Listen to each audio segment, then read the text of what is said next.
Universities and colleges are facing increased pressures to provide better mental health services on campus, while the students who attend post-secondary schools are experiencing more anxiety, depression, and stress than students of the past. With the demand for counseling services on the rise, new tools are being provided to offer care and therapy for those struggling with mental health wellness at school.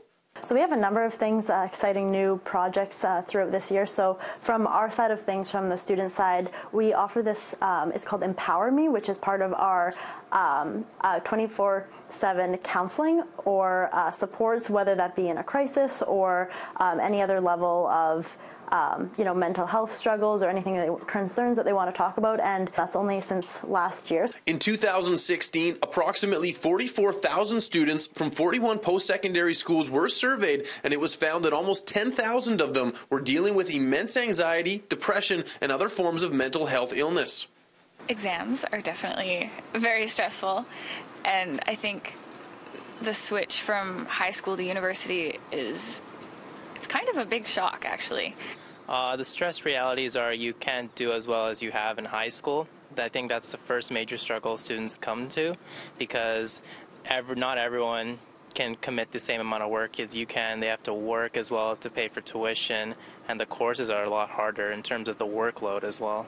Wellness centers on campus at University of Manitoba and University of Winnipeg have numbers listed online for students to contact. I called both universities. I didn't actually get a human on the phone my first or second try, but I did receive a call back from one university within 10 minutes of leaving the message. And there are off-campus resources listed online as well. But still, some students feel resources should be easier to find. It really takes a while, or that first year, to get a grasp of the whole new environment that you go through. Depending if it's a mental issue or if you're struggling with your studies or something like that, the university does offer it, though I feel it's a bit maybe less out there for people to figure out. Sometimes it's a bit harder to figure out that the university does offer that. The Student Counseling Center is frankly overworked, and there's a lot of demand there, and they've done a lot of work to try to help mitigate some of this. They have special counselors for law, for Indigenous students, for music faculty, and I believe for nursing as well, which is fantastic. But again, that's there's always going to be more need.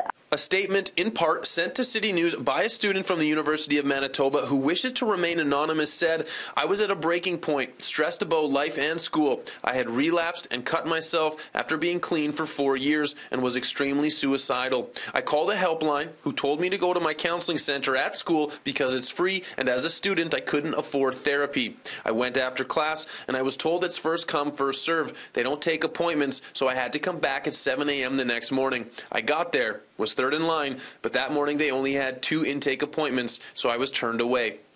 For all new and returning students, if the online portals can't connect you with a person, your student council can direct you to the proper resource. If you or anybody that you know is suffering from mental illness, student or not, regardless of age, you can contact the Crisis Response Center at 204-940-1781. Any hour of the day, any day of the week, someone will be there to answer your call. In Winnipeg, Mark Neufeld, City News.